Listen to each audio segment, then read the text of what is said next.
Laercião, boa noite, meu amigo. Boletim diário. Olha só, estamos aqui viemos aqui em Marília. Primeira viagem que vai ser para São Paulo. Nós viemos buscar como é que chama isso aqui? Sanfonado. Ó, sanfonado é uns 17 metros de comprimento.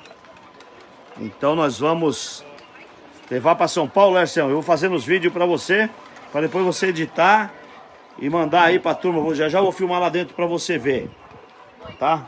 Vai precisar de juntar a turma para nós fazermos uma limpeza geral. Dá um talento, ó.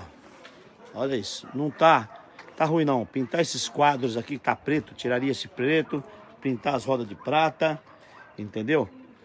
E dar aquele talento que a gente sabe dar, para que ele possa voltar a desfrutar aí de todo mundo aí, poder admirar isso, que é uma coisa rara e é bacana demais, entendeu?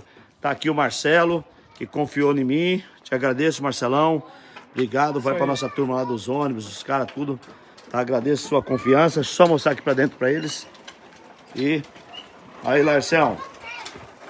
Vai ser da hora, meu velho, para todos os busólogos.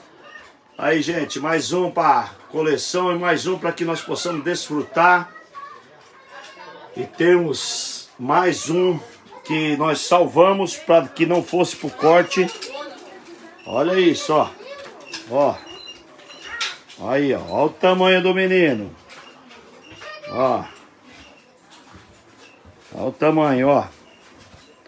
Aí, Laércio, salvamos mais um. E é o último, porque senão a mulher vai me dar as contas, cara. Se eu falar pra ela nem sabe ainda disso aqui, mas ela vai saber. Minha mulher, ela entende. Entendeu aí? Mais um. Sensacional. Que nós salvamos. E ia pro corte mesmo, hein? Sensacional.